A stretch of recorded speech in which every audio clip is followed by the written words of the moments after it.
जनजाति पढ़नी है, कोरकू। कौन सी जनजाति? कोरकू। अब इस कोरकू में भी देखिए, कोर का मतलब होता है आदमी, क्या होता है?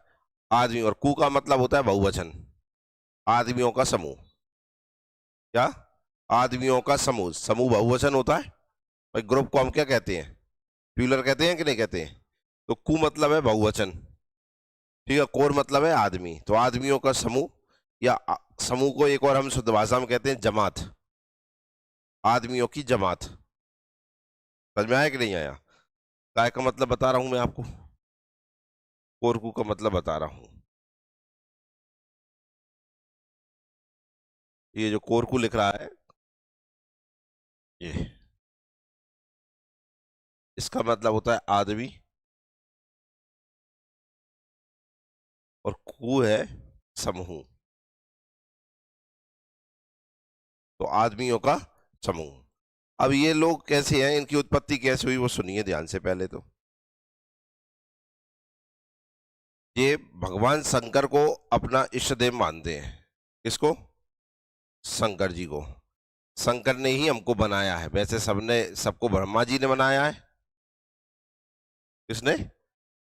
पर इनको बनाया है शंकर जी ने। पर शंकर जी ने भी कैसे बना दिया इन्हें? शंकर तो बनाते ही नहीं है। तो उसके पीछे भी एक स्टोरी है, कोरकू जनजाति। तो रावण का नाम तो सुना होगा आपने, है ना? अपन इतने मॉडर्न तो नहीं हुए कि अपन रावण भूल जाए, तो अपन ने सुने तो है। रावण कहाँ का निवासी था? मध्य प्रदेश का। कहाँ का निवासी था? लंका का। तो एक बार रावण लंका से अपने घूमने के लिए निकलता है। जब वो घूमने के लिए निकलता है तो वो घूमते हुए भारत आ जाता है, पुष्पक विमान से।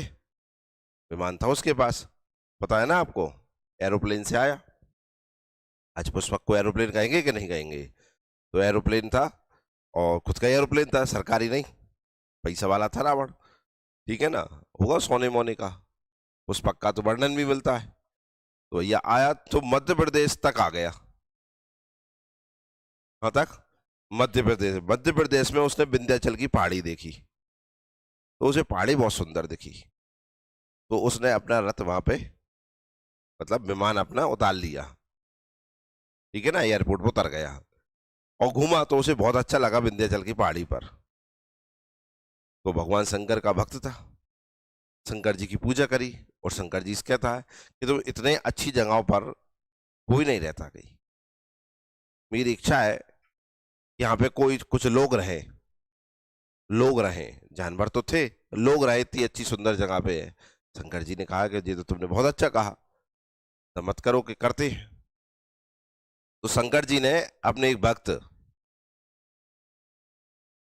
से कहा, भक्त का नाम था काकेश्वर, मतलब कौआ, कि तुम जाओ कहां पर?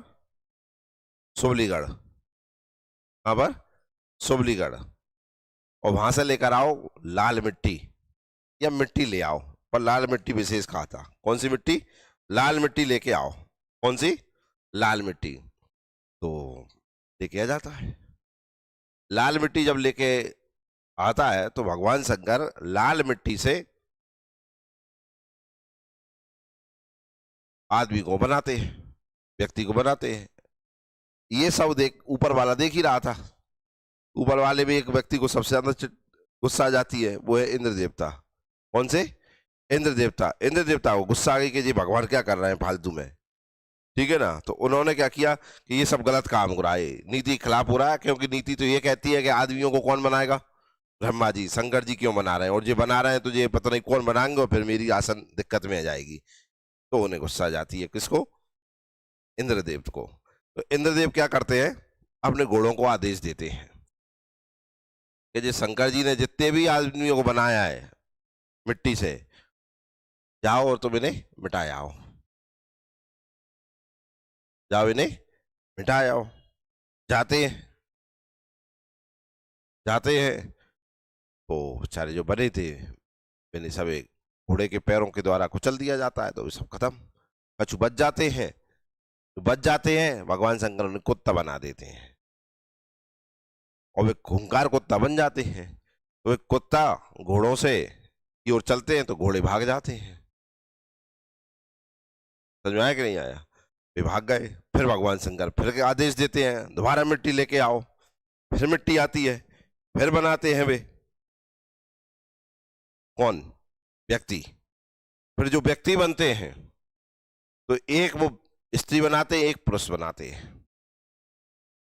स्त्री मुला कहलाती है और पुरुष मुलाई कहलाता है, या मुला मुलाई कहलाते हैं। वे जो मुला मुलाई है वे ही कोरकुओं के पूर्वज है, वंशज है, उनसे ही फिर कोरकू बने। ऐसे उत्पत्ति हुई। तो यहाँ कितने लोग आए?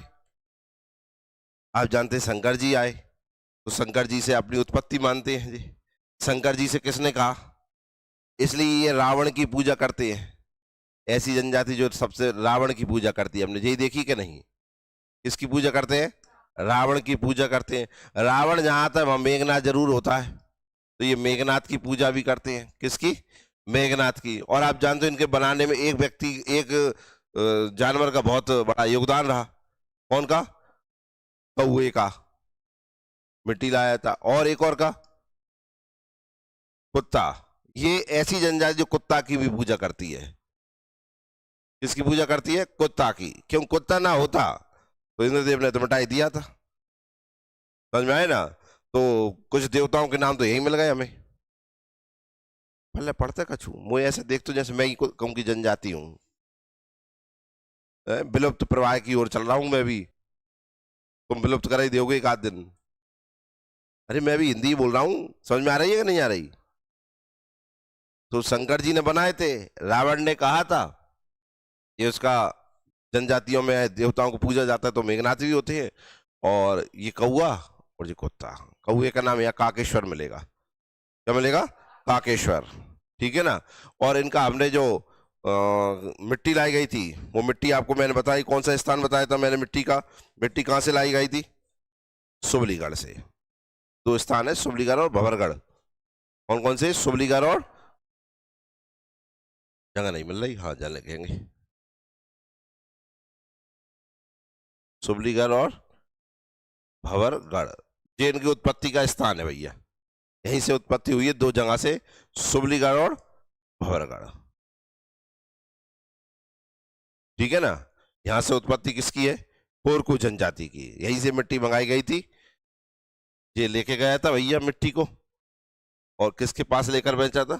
शंकर जी के पास। ठीक है ना? फिर शंकर जी ने पहले बनाया क्या? कुत्ता। फिर बनाया क्या? कोरकू। क्लियर हुआ कि नहीं हुआ? समझ में आया कि नहीं आया?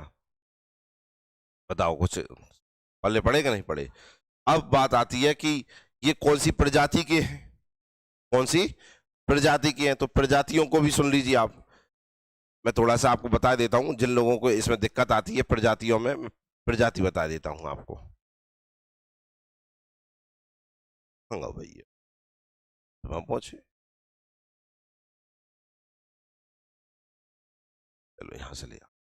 देखो, विश्व में 3 प्रकार की प्रजाति पाई जाती है भैया। कितने प्रकार की? 3 प्रकार की। कितने प्रकार की? पहली प्रजाति जो है वो काकेसाइड कहलाती है। काकेशियन या काकेसाइड कहलाती है। कौन सी कहलाती है? काकेसाइड। ठीक है ना? दूसरी कहलाती है निग्रोटो। निग्रीटो। और चौथी कहलाती, तीसरी कहलाती मंगोलाइड। कौन सी? मंगोलाइड।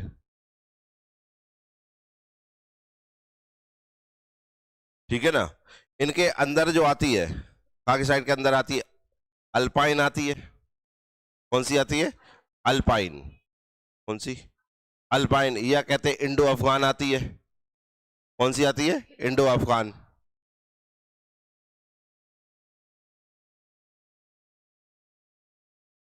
ठीक है ना?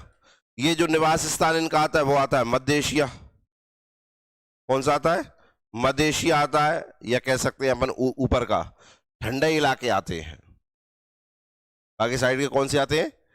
ठंडे इलाके। कौन से इलाके? ठंडे, जहां बर्फ पड़ती है। क्या पड़ती है? बर्फ पड़ती है। तो ये बर्फ वाले क्षेत्र में रहते हैं। अगर बर्फ वाले क्षेत्र में रहते हैं तो ये होते हैं गोरे। कौन होते हैं? गोरे, सांवले और गोरे। ठीक है ना?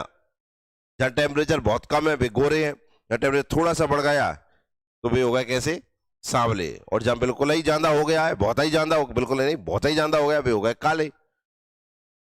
ठीक है ना। तो इन्हीं गोरों में बने कौन? आर्य। कौन बने? आर्य। और ये आर्य ही हम है। ये आर कौन हो गए? हम हो गए। हम थोड़े से टेम्परेचर में जाता थे इसलिए सांवलेपन पे हैं। यूरोप में और अमेरिका में चले जाओ तो ये गोरे हैं। फिर सारे के सारे हैं काके साइड ही। भले पड़ रही मेरी बात आपको? समझ में आ रही कि नहीं? तो ये तो हो गए हमारी उत्पत्ति हो गई। हम ही चल के आए थे कहां पर? यहां पर भारत में आए थे। पढ़ा है ना आपने? हड़प्पा लोगों को मारा कूटा था हमने, ऐसा आपने इतिहास में पढ़ा होगा। खैर मैं आपको बता दूंगा, एनसीईआरटी ने इस तथ्य को खारिज कर दिया है अभी कुछ दिनों के अंदर। 2-3-4 दिन के अंदर ये एनसीईआरटी ने अपने अंदर से हड़प्पा सभ्यता में ये जो लिखा है कि आर्यों ने हड़प्पा लोगों को मारा था, ऐसा पढ़ते हैं ना आप लोग, इस तथ्य को हटा दिया है। और एनसीईआरटी ने वहां पे ये जोड़ दिया है कि ये कहना मुश्किल है कि आर्यों ने हड़प्पा लोगों को भगाया था। ये कहना गलत है। यहां ये भी हो सकता है कि हड़प्पा लोग ही आर्य थे। इसकी खोज अभी जारी है, नई खोजों के आधार पर ये कहा है। समझ में आया कि नहीं आया कि हड़प्पा लोग ही आर्य हो सकते हैं? आर्य कोई विदेश से नहीं आए थे। आर्यों का ही जो था पूरा का पूरा समूह वो एक हड़प्पा लोग था, ऐसा उसने कहा है एनसीईआरटी ने। ठीक है ना। आओ अब आए निग्रोटो। निग्रोटो जो है, इनकी जो एक उपजाति है, जैसे इनकी उपजाति इंडो अफगान थी, ऐसी इनकी एक उपजाति है जिनका नाम है प्रोटो ऑस्ट्रेलियाइड। क्या नाम है? Proto Australoid. ठीक है ना। प्रोटो ऑस्ट्रेलियाई की एक और उपजाति है या उपशाखा है जिनका नाम है कोलेरियन। क्या? कोलेरियन। कोलेरियन को ही कहते हैं मुंडा। क्या कहते हैं? मुंडा। कोलेरियन, या इन्हीं का नाम है क्या? मुंडा। और भी होती है पर अपन जो देखना चाहते हैं वो देखना है अपने। ठीक है ना। या मुंडा। तो यही लोग हमारे दक्षिण भारत के अंडमान में सबसे पहले पहुंचे थे। वहां पर अंडमान निकोबार में, और वहीं के पास जाने पर केरल पहुंचे थे सबसे पहले। कहां पहुंचे थे? केरल। समझ में आया ना। जो यहाँ पे दक्षिण में बसे, केरल में बसे, वही कहलाए यहाँ पे क्या? कोलेरियन या द्रविड़। क्या कहलाए? द्रविड़। तो द्रविड़ क्या साउथ लोगों को द्रविड़ बोलते हैं कि नहीं? ये कहलाए। क्योंकि ये कहां के निवास निग्रोटो कहां के मूल स्थान रहा है इनका? अफ्रीका। क्या रहा? अफ्रीका। और चूंकि अफ्रीका आप जानते हैं टेम्परेचर हाई रहता है, इसलिए ये कहलाए काले। क्या कहलाए? काले। समझ में आए कि नहीं आए? तो ये अफ्रीकी हो गए। ठीक है ना। ये वहां पे बचे और इस तरीके से चले गए। फिर आए एक और, कौन से? मंगोलाइड। कौन से? मंगोलाइड जो थे वो, इनका मूल स्थान जो था वो एशिया था। ये एशिया के अलावा आपको कहीं नहीं मिलेंगे। वहां पर एशिया। ठीक है ना। इनका हमने आपको अफ्रीका बता दिया, ये ऑस्ट्रेलिया भी जाके गए। ठीक है ना। ये आप जानते हैं ये पूरे विश्व में पहले, और ये केवल एशिया में पहले। ये एशिया में पहले। इनकी मेन विशेषता है कि इनकी हाइट बहुत छोटी होती है और आंखें घुसी होती है। तो आप चाइनीज ले लीजिए, मंगोल ले लीजिए, ठीक है ना, तिब्बती ले लीजिए, ये सारे के सारे लोगों की हाइट छोटी, आंखें घुसी, और टेम्परेचर कम रहता है इसलिए गोरे। पल्ले पड़ा। ये 3 प्रजातियां हैं पूरे विश्व में। इन्हीं की कुछ उपशाखाएं हैं। हमें जो इंपॉर्टेंट थी हमने वो उपशाखाएं देख ली इसमें। तुम्हें समझ में आया कि नहीं आया बताओ। तो हम जनजातियों को निग्रोटो से ले रहे हैं। निग्रोसाइड कहलाता है या निग्रोटो कहलाता है। ठीक है ना। आपने पढ़ा भी है, निग्रोटो अफ्रीकी थे, और इन्हें को ही विश्व का पहली प्रजाति कहते हैं। विश्व की पहली। विश्व की पहली। ठीक है ना। आप जानते हैं कि विश्व की जो पहली जाति जो कहलाई है वो निग्रोटो, और पहला मानव जिसने जन्म लिया वो अफ्रीका में। यही पढ़ते हैं कि नहीं पढ़ते हैं? तो अब क्यों कहते हैं, अब समझ में आ गया आपको? पहले पड़ गई बात। क्योंकि सारी जनजातियों में प्रोटो ऑस्ट्रेलियाई डाला था, तो आज वो क्लियर हो गया आपको ये प्रोटो ऑस्ट्रेलियाई क्या है। क्लियर हुआ कि नहीं हुआ? इसे जरूर ध्यान रखना, ये आपकी ज्योग्राफी में काम में आ सकता है। ठीक है। और ज्योग्राफी में ही काम ना आए तो कम से कम ये समझ तो आ गया कि हम कहाँ के हैं, हम कौन है। क्लियर हुआ कि नहीं हुआ? समझ में आ गया। अब इन्हीं कोरकू में इन चीजों को हम पढ़ेंगे, पढ़े तो आएंगे हम, आओ तो पढ़ते हैं।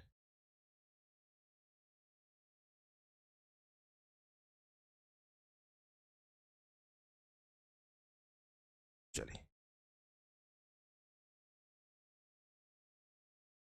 कोरकू जनजाति देखिए। कोर या कोरो शब्द का अर्थ है आदमी, जबकि कोरकू का शाब्दिक अर्थ हुआ आदमियों की जमात या मानवों का समूह। अभी बता दिया, क्लियर हो गया। स्टोरी इसलिए बता देते हैं क्योंकि स्टोरी अच्छे से याद हो जाती है। अब सुना दिया, मुझे लगता है कि चीजें पल्ले पड़ गई होंगी। अब बस यहाँ देखते हैं। कोरकू जनजाति ऑस्ट्रिक वंश एवं प्रोटो ऑस्ट्रेलियाई मानव समूह का प्रतिनिधित्व करती है, जो मुंडा या कोलेरियन जनजाति की शाखा है। मुझे लगता है अब पूरी जनजातियों में जो टेंशन ही खत्म हो गई, आराम से लगा पाएंगे कि सारी जनजाति प्रोटो ऑस्ट्रेलियाई की है। प्रोटो ऑस्ट्रेलियाई काय से बना ये भी समझ में आ गया। उसी की एक शाखा है कोलेरियन या द्रविड़ या मुंडा। क्लियर है ना, समझ में आया कि नहीं आया। कोरकू बिंद तथा सतपुड़ा के जंगलों में जड़े खोदते थे, इसलिए कोरकू कहलाते थे। अब बिंद आ गए, विंध्याचल बढ़ाया था आपको अभी हाल, हाँ है ना। तो बिंद तथा सतपुड़ा के जंगलों में क्या खोदते थे, जड़े खोदते थे, इसलिए कोरकू कहलाते हैं। शारीरिक बनावट के आधार पर कोरकू मुंडा या कोलेरियन जनजाति। मुझे लगता है ये पूरा का पूरा याद तक हो गया होगा आपको। स्टोरी का यही मजा है, पढ़ने की टेंशन ही खत्म हो जाती है। उत्पत्ति देखो, कोरकू अपने आप को रावण का वंशज तथा महादेव को अपनी सृष्टि के रचयिता मानते हैं, राजपूतों को अपना पूर्वज मानते हैं। मुझे लगता है ये भी क्लियर हो गया होगा। उमा शंकर मिश्र ने कोरकुओं को प्रोटो ऑस्ट्रेलियाई माना है। तू क्या मानेगा, हमने ही बता दिया, ठीक है ना, कि यहाँ जी प्रोटो ऑस्ट्रेलियाई ही है, ठीक है ना। बस खुद ने सैल्यूट लिया, आप अपना ले लेना। यहाँ पे हम ही कह रहे हैं कि कहाँ के प्रोटो ऑस्ट्रेलियाई है। हरिप्रसाद जोशी ने कोरवा जनजाति की उपजाति के रूप में कोरकू की चर्चा की है, और हिंदी के शब्दकोश के रचयिता डॉक्टर श्याम सुंदर दास के अनुसार कोरकू का अर्थ है किनारा। ये स्पेशल ध्यान रखना, क्योंकि जी पता नहीं कहां से आए थे भैया, इन्होंने क्या माना है, क्या माना है, कोरकू का अर्थ किनारा, किनारे पे बसे रहिए, ठीक है ना। और एक और चीज इसमें ध्यान रखना, जिन्होंने रावण और इनको बनाया तो भगवान शंकर कहाँ गए, महादेव।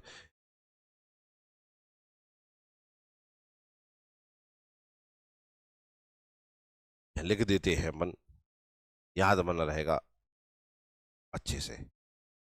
महादेव भगवान ने, भगवान शंकर ने जो दो मानव बनाए थे, एक का नाम था मुला और एक का नाम था मुलई। ये ध्यान रखना, क्या बनाए थे, मुला और मुलई, ठीक है ना। यही कहलाते हैं इनके क्या, पूर्वज। क्या कहलाते हैं ये, पूर्वज।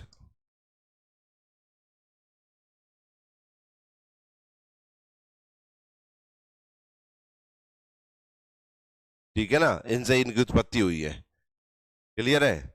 और महादेव जी ने ही बनाया था इनके, इनसे पहले क्या, कुत्ता, ठीक है ना। तो इनके ये देवता है, क्लियर हुआ है ना। स्थान अभी देख लेंगे, मिट्टी कहां से मंगाई थी और किससे मंगाई थी वो भी बता दिया था। महादेव ने मिट्टी मंगाई थी, क्या मंगाई थी, मिट्टी। और मिट्टी किससे मंगाई थी, काकेश्वर से। किससे, काकेश्वर से मंगाई थी। कहां से आई थी, सुबलीगढ़ से, सुबलीगढ़ और भवरगढ़ से, ठीक है ना। और ये सब क्रिया कहाँ चल रही थी, विंध्याचल और सतपुड़ा पर, मतलब विंध्याचल माने आप। क्लियर हुआ कि नहीं हुआ, तो इसे भी आपको ध्यान में रखना है, भूल के कतई नहीं जाना है। क्लियर हुआ कि नहीं हुआ। या तो देव आर का छू, ये तो नहीं हो आर तुम, ठीक है ना। अंग देखो, मूल निवास स्थान देखो। कोरकुओं के मूल स्थान के संबंध में एक कहावत प्रचलित है, आलेनी सबलीगढ़ कोरी डांडे। देखो कहावत सुनो, क्या नाम है, आलेनी सबलीगढ़ कोरी रे रांडे, आलेनी गांगड़ी कोटोडी रांडे, हम कोरकू सबलीगढ़ वाले। जाको अर्थ जी है, हम कोरकू सबलीगढ़ वाले, मतलब सबलीगढ़ इनका मेन स्थान है, तो उसे कहने में ये अपना गर्व महसूस करते हैं, ठीक है ना। अर्थात हम सबलीगढ़ के रहने वाले हैं, ठीक है ना। तुमसे लिख किया जाए और जब पूछने जाको कहावत का अर्थ का है, तो कुछ नहीं कहना, हम सबलीगढ़ के रहने वाले हैं, ठीक है ना। किससे संबंधित है कहावत है, ये पूछ ले तो कह देंगे किससे, कोरकू से संबंधित है, क्लियर है। आगे देखो, अतः कोरकू अपनी जन्मस्थली मूल स्थान भंवरगढ़ तथा सबलीगढ़ बैतूल को मानते हैं। ठीक है, बैतूल दिख ही रहा है कहां पर है, होशंगाबाद हरदा के नीचे है कि नहीं है। हाँ यार, तो ये सी क्षेत्र जैसे बैतूल, छिंदवाड़ा और इधर क्या कहते हैं खंडवा, बुरहानपुर, ये वाला जो क्षेत्र है ये किसका है, अभी देख लेंगे स्थान। जनसंख्या देख लीजिए, वर्ष 2011 की जनगणना में कोरकुओं की कुल जनसंख्या कितनी है, 7 लाख। कितनी है, जिनका प्रदेश की जनसंख्या में प्रतिशत कितना है, 4.77। खंडवा एवं बुरहानपुर में सर्वाधिक कोरकू जनजाति के लोग निवास करते हैं। कहां पर, खंडवा और खरगोन में। तो ये क्षेत्र, हाँ हाँ सॉरी, खंडवा खरगोन तो एक ही कहलाता है, आप जानते हैं। निमाड़ कह दो से, निमाड़ और बुरहानपुर में सबसे ज्यादा निवास करते हैं। बगल में बैतूल छिंदवाड़ा भी आ जाएगा। क्यों सही यार कछू, ठीक है ना। आगे देखो और भी क्षेत्र है, देखते जाएंगे अपन। भौगोलिक विस्तार देखिए, कोरकू जनजाति मध्य प्रदेश में सतपुड़ा के पर्वतीय क्षेत्रों में निवास करती है। कौन से क्षेत्रों में, सतपुड़ा, ये नीचे आपको सतपुड़ा ही मिलता है कि नहीं मिलता है। कोरकू जनजाति मध्य प्रदेश के नर्मदापुरम, समझ गए, होशंगाबाद, छिंदवाड़ा, बैतूल, हरदा, खंडवा, बुरहानपुर, देवास, सीहोर, सिवनी जिलों में निवास करते। कुल मिलाकर सतपुड़ा के नीचे वाले और महाराष्ट्र से लगे वाले। कहां से लग रहे हैं, महाराष्ट्र। तो आप जानते हैं बुरहानपुर के नीचे ही महाराष्ट्र लगता है। तो आपको दो चीजें याद रखना है, सतपुड़ा के नीचे, मेन स्थान नीचे ही है। सतपुड़ा के नीचे तो होशंगाबाद, बैतूल, हरदा, खंडवा, खरगोन, बुरहानपुर, छिंदवाड़ा आ रहा है कि नहीं आ रहा है, बैतूल वगैरह ये, और थोड़ा महाराष्ट्र में भी रहते हैं। क्लियर हो गया, याद रहेगा, ठीक है ना। तो ये इनका निवास स्थान हो गया कोरकू जनजाति का। उपजातियां देखो, रसेल एवं हीरालाल ने अपने ग्रंथ tribes and caste of the central province of India में मध्य प्रदेश में कोरकुओं के 4 जातीय समूह बताए हैं। नाम है उनका रूमा, पोतरिया, वावरिया और बोबैया वोंडई। तो इनको याद रखना है अपन को। रसेल और हीरालाल ने इनकी कितनी उपजातियां बताई हैं, 4। कितनी, 4। तो 4 उपजातियां कौन सी है, रूमा है एक, कौन सी, दूसरी पोडया, तीसरी बावरिया और फिर बोबैया वोंडई। किंतु मध्य प्रदेश में वर्तमान में कोरकुओं की 4 जाति, ये तो हो गई जिनने बताई थी, पूरे भारत में बता देंगे इनने, पर मध्य प्रदेश की सुन लीजिए आप। मध्य प्रदेश में 4 के नाम अलग मिलेंगे आपको। एक है मोवासी, एक रूमा, एक पोतराया और चांदगढ़िया। क्या, चांदगढ़िया, ठीक है ना। कुछ 2 सेम हो गई, रूमा यहाँ भी थी और पोतराया यहाँ भी थी, ये सेम यहाँ हो गई, मोवासी और चांदगढ़िया, ये मध्य प्रदेश की हो गई। इनको अंग्रेजों ने चांदगढ़ बड़केश्वर जमींदारी प्रदान की, इसलिए इनका नाम हो गया क्या, चांदगढ़िया। तो कितनी मध्य प्रदेश में 4 हो गई। 4 के नाम क्या हो गए, एक तो हो गए मोवासी, कौन से, एक हो गए रूमा, एक हो गए पोतराया और एक हो गए चांदगढ़िया। क्लियर है। आओ, मध्य प्रदेश में कोरकू जनजाति 2 वर्ग में है। 4 उपजाति है, उन्हें 2 वर्ग में बांटा गया है। मेन है कोरकू, समूह कहलाया है कोरकू। कोरकू में 4 वर्ग है, पढ़ लिया आपने। 4 को कितने वर्ग में, 2 वर्ग में। पहला वर्ग है राज कोरकू, जो राज करेगा वो राज कोरकू। एक है पोथरिया कोरकू, कौन सा, पोथरिया कोरकू। ये भूस्वामी वर्ग के होते हैं, इनकी सामाजिक स्थिति उच्च होती है। राज लिख रहा है, उच्च ही कहलाएंगे, राजा हो गए, क्या है, जमीन है इनके पास, ये काम करेंगे बेचारे। शेष लोगों को पोथरिया कहते हैं, जी काम करने वाले हो गए। क्लियर है, ये दूसरों की जगह काम कर रहे हैं, इसलिए बेचारे कौन हो गए, पोथरिया। क्या हो गए, और जे खुद ही काम कर रहे हैं खुद की जमीन में, तो इसलिए जे कौन हो गए, राजकोरकू। क्लियर हो। गौड़ों जो होते हैं उन्हें अपना बड़ा भाई मानते हैं, किसको, गौड़ों को, देखेंगे अभी। कोरकू जनजाति में पाई जाने वाली उपजातियां रूमा, नहाला, मवासी, दुलारिया, बावरिया, बंदोरिया और बोबैया वोंडई। ठीक है ना, इन्हें याद रखने नहीं, हमने पढ़ ली 4 मेन जो है मध्य प्रदेश की। वो नर्मदापुरम जिले के अंतर्गत पचमढ़ी क्षेत्र में रहने वाले कोरकू जनजाति के लोग बंदोरिया कहलाते हैं। कौन से कहलाते हैं, बंदोरिया। कहां पर, पचमढ़ी मतलब होशंगाबाद मतलब नर्मदापुरम में जो कोरकू रहते हैं उन्हें क्या कहते हैं, कौन से कहते हैं, हाँ, गोत्र। देखो, कोरकू जनजाति के कुल गोत्र 36 हैं। और आप जानते हैं जितनी जनजाति उनमें जो गोत्र रहते हैं वे पेड़ पौधे वृक्ष जानवरों पर रहते हैं। ठीक है ना, तो लिख भी रहे। इनके नाम वृक्ष, पशु, पक्षी, दिन, बार, घास, मिट्टी पर आधारित है। कोरकू समुदाय गोत्र चिन्ह टोटम से बंधा है। टोटम को निषेध भी कहा जाता है, मतलब इनके गोत्र चिन्ह को ही का क्या नाम दिया गया है? टोटम। क्या नाम दिया है? हम गोत्र कहेंगे, ये टोटम कहेंगे। लिखा ना, इनके चिन्ह को क्या कहते हैं? टोटम। अपन सिंबल कहेंगे, चिन्ह कहेंगे, जी क्या कहेंगे? टोटम। क्या कहेंगे? टोटम। तो ये पूछेंगे तुमने टोटम कहा है, मतलब तुमने गोत्र चिन्ह क्या है, बस पता चल जाएगा, पहले पड़ गई बात। समझ में आई? टोटम मतलब चिन्ह। अपने में होता है का? बताइए तुम चिन्ह कहा है? तुम्हारी जनजाति नहीं, तुम्हारे गोत्र को चिन्ह कहा है, बताओ। फिर हाँ तो बोल रहे हो यार, जनजातियों में ही है, ठीक है ना, हम तो मानते हैं। कोरकू जनजाति का गोत्र चिन्ह मोर अर्थात राजवंश मोर माना गया, क्योंकि कोरकुओं की रक्षा सर्प आक्रमण से मयूर ने की थी। मयूर मतलब मोर, और आप जानते हैं मोर सांप कहा जाता है। मोर है वो किसे कहा जाता है? सांप। ठीक है, इसलिए मोर को क्या मानते हैं जी? अपना राजवंश मोर माना गया है, ठीक है ना। गोत्र चिन्ह क्या माना गया? मोर, ठीक है ना। प्रमुख गोत्र है उनका, एक टोटम देखो, गोत्र है एक अखंडी। इनका गोत्र क्या है? अखंडी। कोरकू का जो गोत्र है वो क्या है? अखंडी। और उसके टोटम क्या है? पीली मिट्टी। टोटम का ही नाम है क्या? निषेध, ठीक है ना। यह निषेध का मतलब पता है क्या है? ये पीली मिट्टी का गलत काम में उपयोग नहीं करेंगे, उससे कुछ गलत चीज नहीं बनाएंगे। मिट्टी, पीली मिट्टी क्या करेंगे? पूजा करेंगे।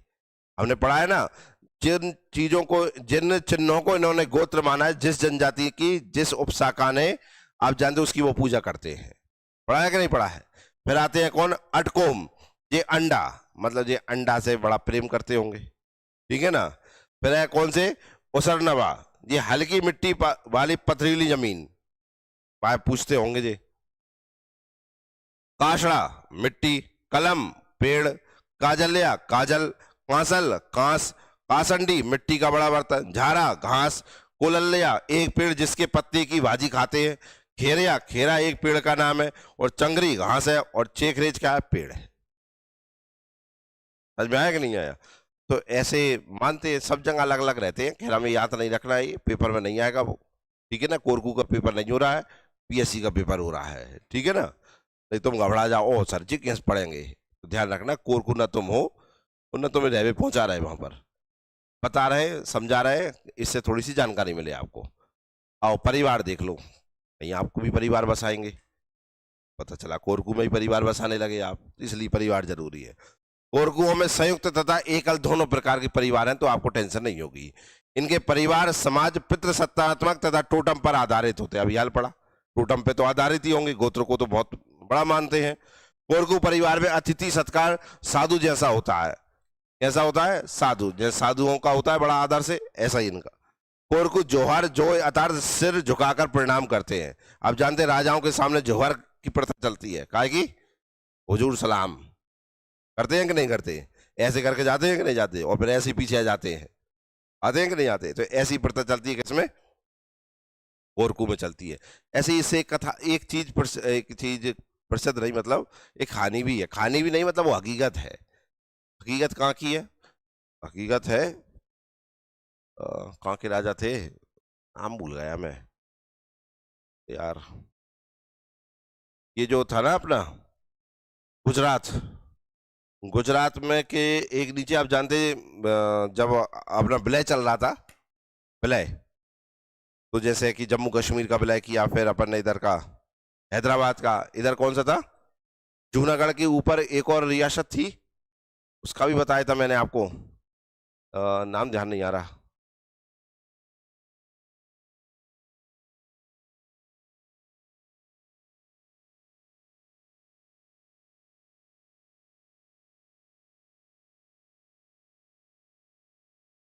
तो मैं ही बोलता हूँ, है ना, गायकवाड़। कौन सी? गायकवाड़, ठीक है ना। यहाँ के राजपूत है, वे गायकवाड़ कहलाते हैं। हिस्ट्री में नहीं पढ़ा तुमने, मैंने पढ़ाया होगा, ठीक है ना। तो वहां के एक राजा थे, क्या थे? राजा। अब हुआ क्या कि जब अपने इधर जॉर्ज पंचम आए थे, कौन आए थे? जॉर्ज पंचम। तो आप जानते हैं कि जॉर्ज पंचम आए थे, तो पहले रूल्स और रेगुलेशन बनेंगे कि आ रहे हैं तो उनके सामने कैसे पेश होना है, किसको जाना है, किसको नहीं जाना है। तो भारत के बड़े बड़े राजाओं को बुलाया गया था, ठीक है ना। और फिर राजाओं से ये कहा गया कि तुम जा तो रहे हो, तुम्हें सिर झुकाकर प्रणाम करना है। क्या करना है? सिर झुका के प्रणाम ही जौहर कहलाता है। और आपको पीठ दिखा के पीछे नहीं आना है, आपको सिर झुका के प्रणाम करना है और ऐसे कैसे पीछे आना है। बार बार उन्हें सिखाया गया। समझ में आए ना। जॉर्ज पंचम बहुत बड़े राजा हैं, कई भी आ रहे हैं और वाकई में आ रहे थे, बड़े भी राजा थे। आप जानते आधी दुनिया पर राज था उनका। आए तब राजा को बुलाया गया, तो गायकवाड़ के राजा भी गए। ठीक है ना।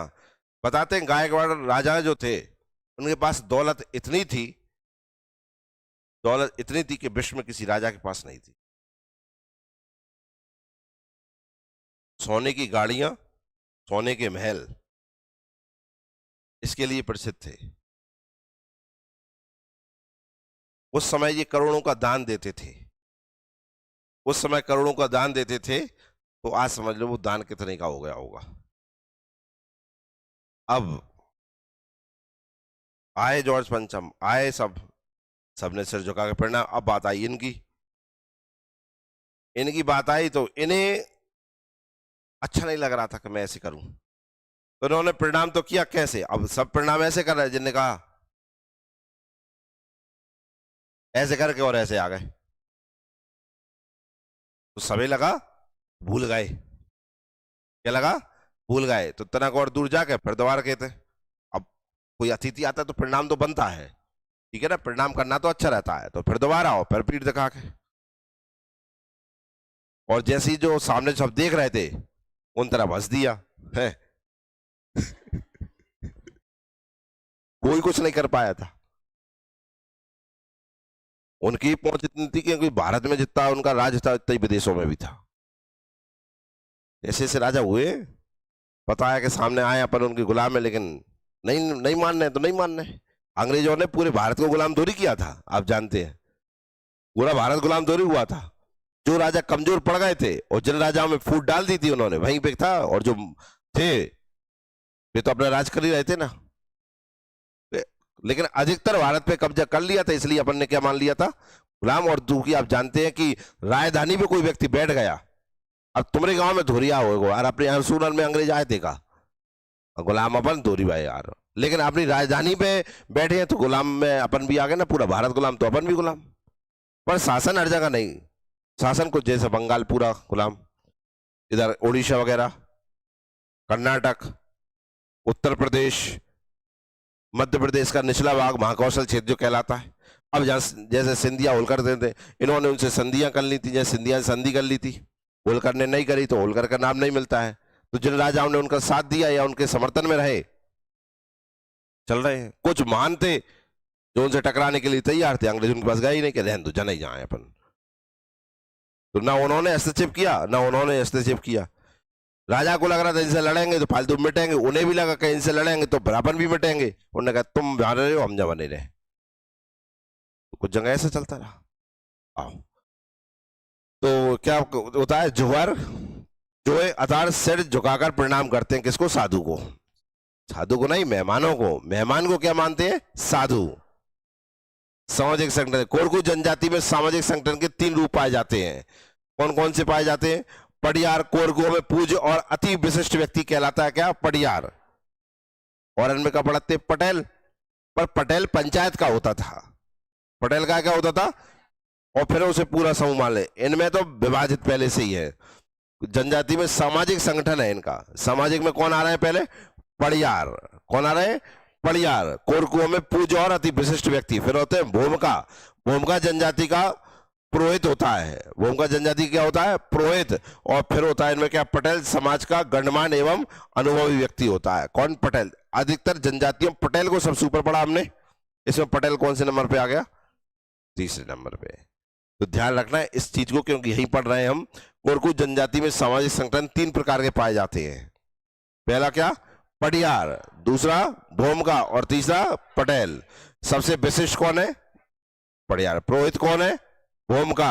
और गणमान्य नागरिक कौन हो रहा है? इनके पटेल साहब। इनके कोरकुओं में गांव व समाज का संचालन करने के लिए एक पंचायत होती है, जिनके निम्नलिखित व्यक्ति होते हैं। पटेल। देखो आ गया पटेल। पंचायत में तो सबसे पहले कौन है? पटेल। पटेल का काम आप जानते ही हो क्या होगा। फिर आता है कौन? महाजन। कौन है? जाएगी सहायता करने के लिए महाजन है। फिर आ गए कौन? चौधरी साहब। फिर हो गए घेटिया और फिर हो गए मुकरी। कितने हो गए? 5। कितने? 5। पंचायत में 5 तो 5 जे हो गए। पहला कौन? पढ़ो इनको, कौन कौन हो गए?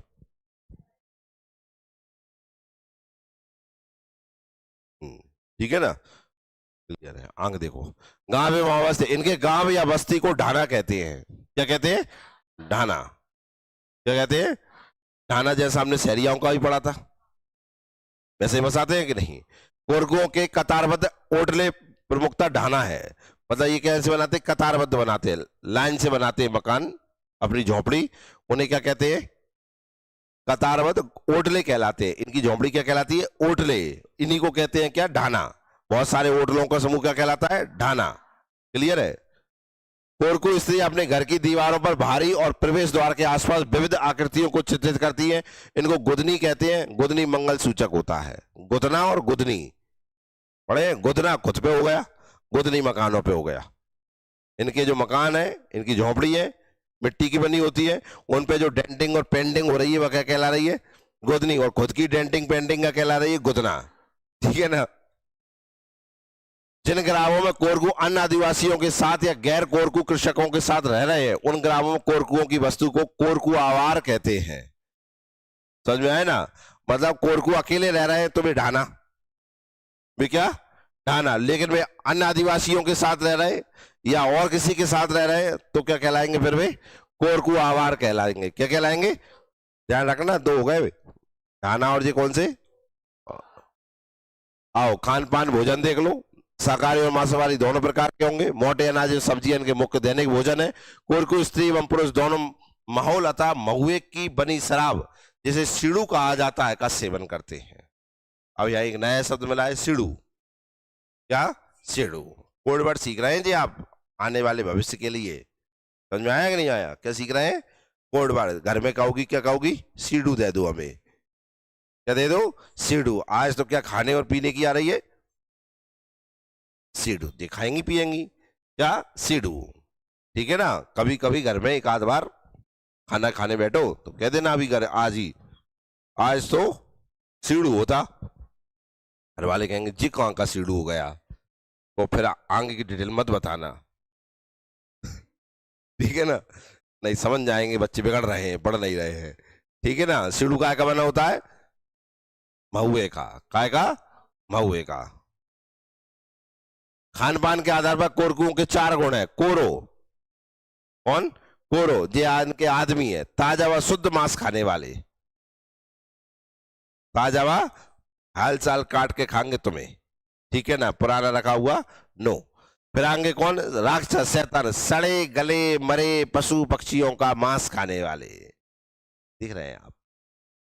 सड़े गले, ठीक है ना?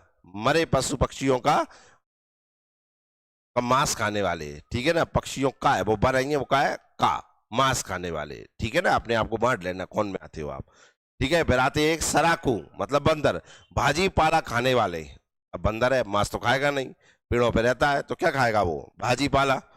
पाना मतलब रीछा, मधुमक्खी का छत्ता तोड़ने वाला। आप जानते हैं जंगलों में से शहद आती है, तो जो शहद तोड़ने वाले कोरकू होते हैं वो कौन हो गए? पाना।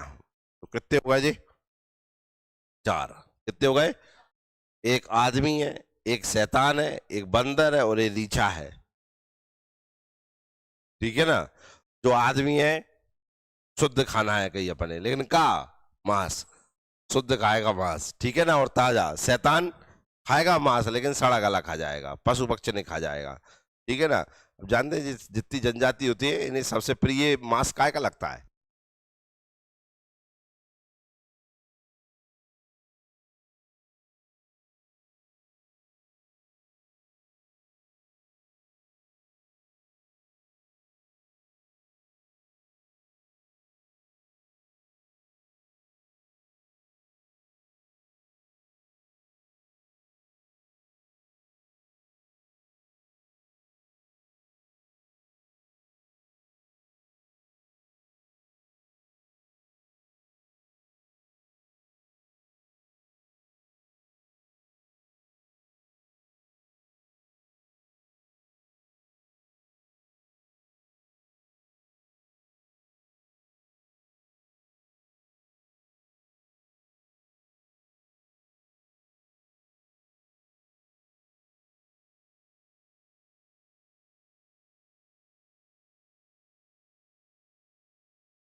जैसे जनजातियों में अलग अलग प्रकार का खान पान पड़ रहे हैं कि नहीं पड़ रहे हैं, तो हम लोगों में भी अलग अलग प्रकार का खान पान होता है।